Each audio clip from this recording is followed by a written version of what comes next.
Hello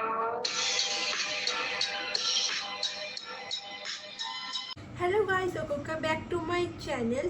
तो मैं एक बहुत खूबसूरत सा प्यारा सा एक लुक क्रिएट करने वाली होता है। तो मैं आज येलो कलर की साड़ी के ऊपर मैं एक क्यूट सा मेकअप क्रिएट करूँगा।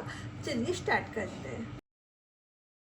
पहले मैं यहाँ पे हाइलाइटिंग प्राइमर मैं यहाँ पे इस्तेमाल कर रही हूँ। मैं यहाँ पे ज़्यादा क्वांटिटी में हाइलाइटिंग प्राइमर मैं यहाँ पे इस्तेमाल कर रही हूँ ताकि मेरे चेहरे पे खिला सा ग्लो रहे, क्योंकि मैं यहाँ पे ग्लिटर वाला हाइलाइटिंग प्राइमर मैं इस्तेमाल कर रही हूँ स्विस ब्यूटी का। ये वाला प्राइमर मेरा बहुत फेवरेट है। प्राइमर इस्तेमाल करने के बाद मैं आई बेस करूँगी। मैं यहाँ पे वाइट कलर का काइलॉन का बेस ले रही हूँ, क्योंकि ये वाला बेस अगर आप इस्तेमाल करते हो तो आपका आई मेकअप बहुत ही पॉपअप करता है, कलर बहुत ही खुल के आता है। क्योंकि आप जितना ही लाइट आप बेस दोगे आपका कलर उतना ही खुल के आएगा। ये वाला लॉजिक आप लोग को समझना पड़ेगा। मैं अच्छी तरह से आई बेस कर लिया है। इसके बाद मैं एक पर्पल कलर का आई शेडो यहाँ पे मैं पिकअप करूँगी। आई शेडो लेके आईलिड में मैं अच्छी तरह से उसको ब्लेंड करूँगी। पहले मैं कॉर्नर भी इस्तेमाल कर रही हूँ। अच्छी तरह से मैं उसको ब्लेंड कर रही हूँ, क्योंकि ब्लेंडिंग आई मेकअप में सबसे ज़्यादा इम्पॉर्टेंट बात है ब्लेंडिंग। अब अगर अच्छी तरह से ब्लेंडिंग नहीं करोगे आपका एजेस दिखेगा तो आपका आई मेकअप एकदम ही बुरा दिखेगा। इसलिए आपको ब्लेंडिंग के ऊपर बहुत ही ध्यान देना पड़ेगा। आपको अगर ब्रश को अगर रगड़ दोगे तो ब्लेंडिंग अच्छी तरह से नहीं होगा। आपको ब्रश को एकदम स्मूथ तरीके से पकड़ना पड़ेगा। पकड़ने के बाद आपको राउंड मोशन में आपको अच्छी तरह से ब्लेंडिंग करना पड़ेगा। अब अगर इस तरह से ब्लेंडिंग अगर नहीं करोगे तो आपका आई मेकअप बहुत ही बुरा दिखेगा।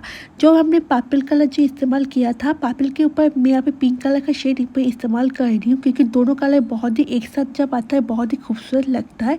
मैं उसको अच्छी तरह से ब्लेंड कर रही हूँ, क्योंकि मैंने आज येलो कलर का साड़ी पहना था, इसके साथ मैं पर्पल कलर का एक आई मेकअप कर रही हूँ, तो वो बहुत ही अलग सा दिखता है और बहुत ही खूबसूरत दिखता है। इस वाला बात को आपको अच्छी तरह से ध्यान रखना पड़ेगा।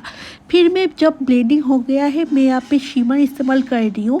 मैं यहाँ पे पर्पल कलर का शिमर में अच्छी तरह से इस्तेमाल कर रही हूँ। मैं यहाँ पे शिमर, आप अगर ग्लू अगर इस्तेमाल करना चाहते हो तो आप ग्लू इस्तेमाल कर सकते हो, क्योंकि शिमर जब आप इस्तेमाल करते हो तो आपको ग्लू की कोई ज़रूरत नहीं पड़ता। पर आप अगर ग्लिटर इस्तेमाल करते हो तो आपको जो होता है ना ग्लिटर ग्लू आपको इस्तेमाल करना पड़ता है।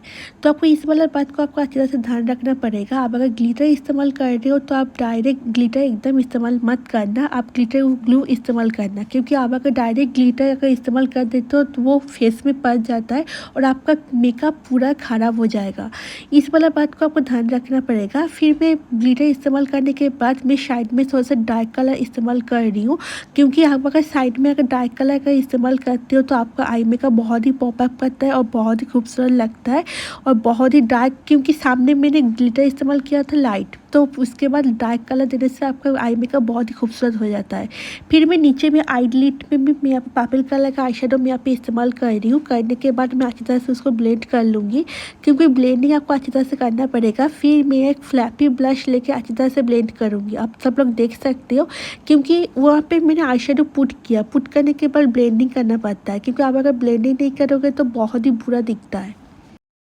फिर मैं मेरा आईब्रोज को क्रिएट कर लूँगी, क्योंकि मेरा आईब्रो ज़्यादा मोटा है तो मैं ज़्यादा नहीं करती हूँ। कि फिर मैं एक ऑरेंज कलर का करेक्टर लेके जहाँ जहाँ मेरे अंडर आइज है, पिगमेंटेशन है, पिंपल स्पॉट में है, मैं वहाँ पे ऑरेंज कलर करेक्टर इस्तेमाल कर लूँगी। और आपको ज़्यादा क्वांटिटी में एकदम करेक्टर इस्तेमाल नहीं करना है, क्योंकि आप अगर ज़्यादा क्वान्टिटी में आप अगर करेक्टर इस्तेमाल करते हो तो आपका जो मेकअप का बेस है वो डार्क हो जाता है, ग्रे हो जाता है। आपको इस वाला बात का ध्यान रखना पड़ेगा। तो ज़्यादा क्वांटिटी में एकदम भी इस्तेमाल मत करना, जितना ज़रूरत है आपको उतना ही इस्तेमाल करना। इसके बाद मैं काइलॉन का डायमंड में तुम्हें इस्तेमाल करूँगी, क्योंकि आप सब लोग बोलते हो कि आप हमेशा लिक्विड फाउंडेशन इस्तेमाल करते हो, आप कभी डायमा बेस से भी इस्तेमाल करके हम लोग को ट्यूटोरियल दे दो। तो मैं यहाँ पे डायमा बेस इस्तेमाल कर रही हूँ। डायमा बेस इस्तेमाल करने के बाद, क्योंकि डायमा बेस जब आप इस्तेमाल करते हो तो आपका ब्लेंडिंग होना बहुत ही ज़रूरत होता है, क्योंकि आप डायमा बेस में जब तक आप अच्छी तरह से ब्लेंडिंग नहीं करोगे तब तक ग्लो नहीं आता है, क्योंकि डायमा बेस में सबसे इम्पोर्टेंट है ब्लेंडिंग। तो मैं आपको यहाँ पे अच्छी तरह से पहले मैं डायमा बेस को फेस में अप्लाई कर ले रही हूँ एक फ्लैफी फाउंडेशन ब्रश की मदद से। फाउंडेशन ब्रश की मदद से मैं यहाँ पे अप्लाई करने के बाद मैं एक फाउंडेशन ब्रश लेके मैं अच्छी तरह से उसको ब्लेंडिंग करूँगी। आप सब लोग देख सकते हो, क्योंकि डामा बेस में जब तक आप ब्लेंडिंग नहीं करते हो तो ग्लो नहीं आता है और बेस भी अच्छी तरह से स्किन के साथ मैच नहीं होता है, बैठता नहीं है, बहुत ही क्रैकी सा हो जाता है। क्योंकि इसलिए डामा बेस में हमेशा ब्लेंडिंग बहुत ही इंपॉर्टेंट है। मैं किस तरह से ब्लेंडिंग कर रही हूँ आप वहाँ पे देखने के बाद आप सब लोग देखोगे। अभी का फेस आप लोग देख लो, ब्लेंडिंग होने के बाद आप फेस देखोगे कितना अच्छा सा ग्लो आया है, बेस कितना अच्छा लग रहा है।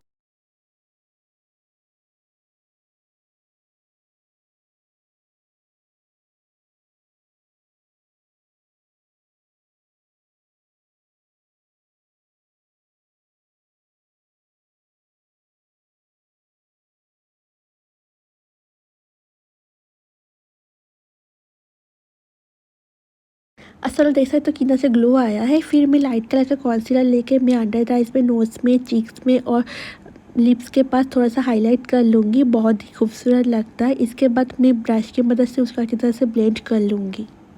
आपको इस वाला ब्रांड का हमेशा ध्यान रखना पड़ेगा, अंडर आइज में आप ज़्यादा कॉन्सीलर इस्तेमाल मत करना वरना वो क्रैक हो जाएगा। आप थोड़ा सा क्वांटिटी में अगर इस्तेमाल करोगे तो उससे ही काम बन जाएगा। उसको अच्छी तरह से ब्लेंडिंग भी आपको करना पड़ेगा। ब्लेंडिंग हो जाने के बाद मैं लूज़ पाउडर लेके अच्छी तरह से जो मैंने बेस को अप्लाई किया है अच्छी तरह से उसको सेट कर लूँगी। मैं यहाँ पे कोई बनाना पाउडर मैं यहाँ पे इस्तेमाल नहीं कर रही हूँ। मैं यहाँ पे लैक्मी का लूज़ पाउडर मैं यहाँ पे इस्तेमाल कर रही हूँ पिंक कलर का, क्योंकि अभी बहुत सारा ट्रेंड भी चल रहा है पिंक कलर का पाउडर। बहुत ही, क्योंकि आईनेस के नीचे क्रैक भी नहीं करता है, बहुत ही अच्छी तरह से एक निखार देता है। तो पिंक पाउडर मैं यहाँ पे इस्तेमाल कर रही हूँ।